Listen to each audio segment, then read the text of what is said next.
All right, what's happening, guys? So sorry for the delay on the videos. I've been rolling them out, but we're moving this week and I am going to be raising the Cadillac. So got the V up on some 2x4s. I took the front bumper off that's sitting over there, and I put the half cut bumper on that I have. It's basically just a base model bumper that I cut the grill section off of to use for drifting when I do end up finally drifting a V. Stay tuned for that. But I gotta crank this thing up because tucking tire and tucking almost wheel in the back is not gonna cut it for getting up onto a U-Haul trailer. So headers have been working well. I drove it down the shore. I put some good amount of miles on the car, and everything seems to still be going good with that. So yeah, just gonna keep rocking that. I'm just happy that that whole nightmare is done with. But basically just gotta get this thing up off the ground. I'm gonna try and make some marks as well, so that I can hopefully get it like closer back into alignment spec, and then we should be good to go. I just gotta find my paint pen because I've been literally packing my entire garage up and just kind of throwing stuff in boxes, and I threw my paint pens in a box somewhere. So I'm kind of hoping it's in like one of these guys that are just easy to pop open. And because I literally have like boxes of just like, this is random stuff that doesn't really have its own home.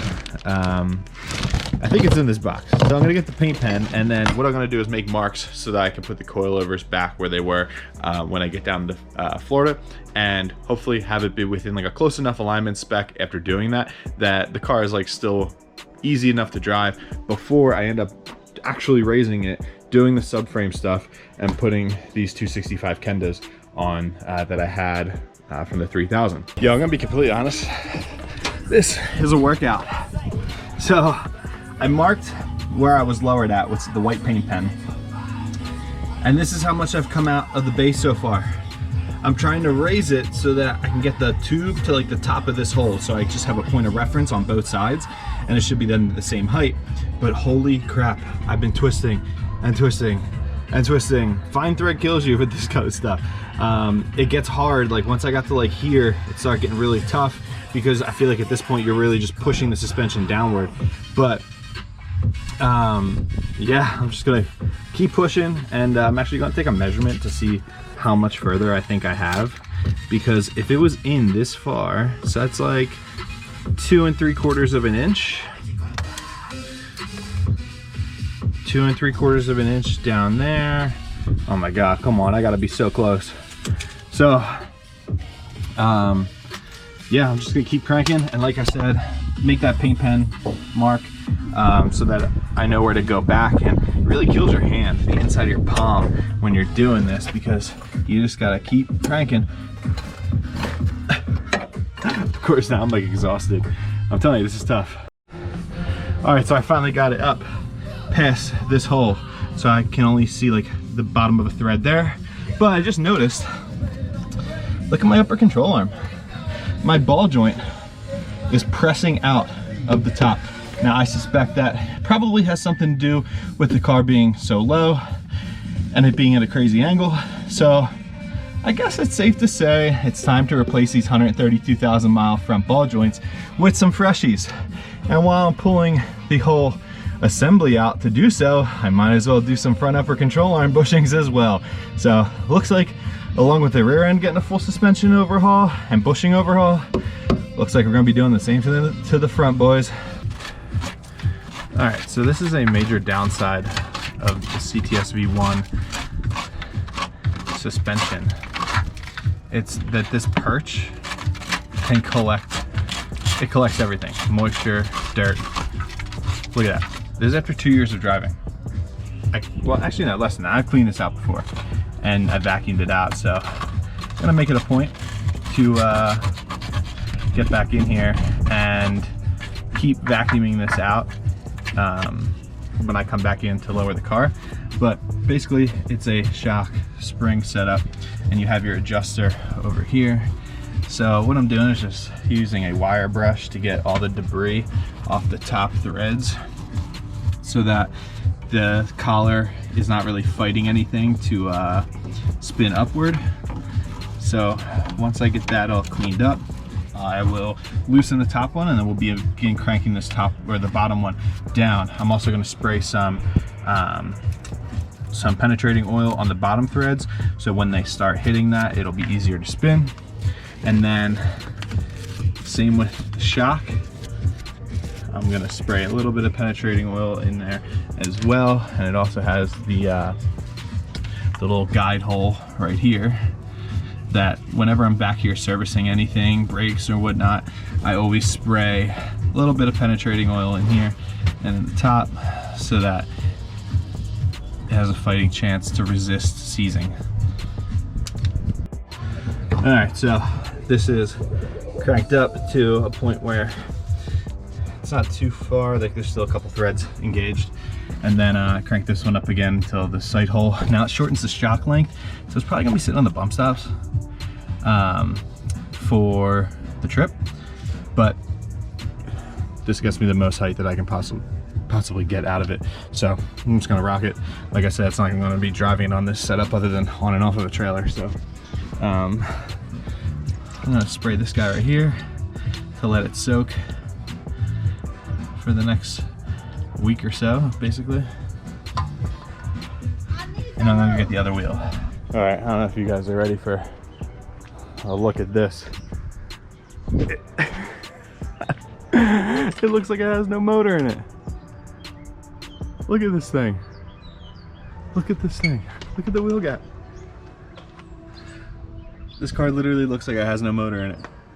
And like that's, I'll roll it backwards a little bit and the front might settle down a bit. The rear looks like, you know, like a lowering spring car. But holy crap, this thing looks so goofy. It's not on 2x4s or anything. There's so much clearance. It's insane. That's absolutely insane. Well, hopefully at this height, I don't have much issue getting onto a car transporter. Might just need to throw some 2x4s on the ramps in front of the rear wheels to clear the highest point, the arch. But I mean, surely the front with the bash bar and the bumper off will not have any issues, because right now it probably sits, let's see, 9.5 inches about. Let's go to the minivan. The minivan bumper sits about 11 inches. All right, so it's about 1.5 inches lower than the front end of a minivan. So if a Toyota Camry or whatever can get up on these car transporters clearing the front, this thing certainly can. So what I did is I put the 9, so I normally run 9.5 plus 22 with a 235 in the front. I put the 9 plus 30s in the rear that I used on the 3000 a couple times for fronts with a 245/40. And what that did is it just kind of makes it sit inside the fender a little more, and it doesn't stick out, because I know with the rear it pokes out more than the front if it has zero camber. So raising it up, it would have just poked out more, so I don't have to worry about width in the rear here with the trailer. So honestly, I kind of like, I mean, I like the 9.5 plus 22s, the concavity of it, but I kind of like how these 9 plus 30s sit in the fender. So I'm curious as to how like it would look if I ran the 9.5s in the front with a 235, but the 9s in the rear with a 265. I don't know if that would look weird. Might have to try that out, because it pulls everything inward more, and I won't run into the rubbing issues that I ran into with 265s on the 9.5s. So I don't know, food for thought. But this thing looks ridiculous and is officially ready to be transported to Florida. All right, so it's the next day.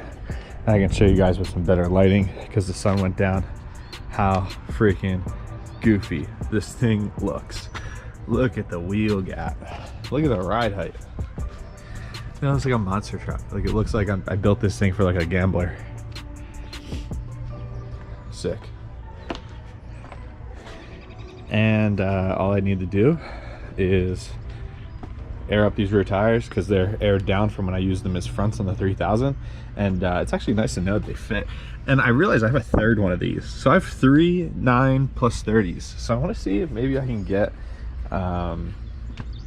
well, one, I'll see how they look on the front. Maybe if I can get my hands on another 9 plus 30, run them all around, a little less aggressive fitment, utilize a spacer maybe, and be able to dial it in more. But I mean, I kind of like where the front sits, and like I said, I like how different the concavity is between the 9.5 and the 9s. But thanks for watching, guys. It's moving week. Like I said, you know, it's crazy time. Uploads are kind of gonna be bouncing all over the place between me being home and doing stuff, me being in Florida and doing stuff, because of just how I'm editing and like the time it takes for me to edit the stuff and film the stuff. But I still want to keep you guys at least on track of when we're actually moving. So thanks for watching. Subscribe to the channel. I'm gonna be back with the Mitsubishi this week, which I'm pretty hype about. I haven't seen that car in over a month, and the truck and the Bourbon. And I'll see you in the next one. Subscribe, like, hit the bell, all that jazz. Catch you guys later.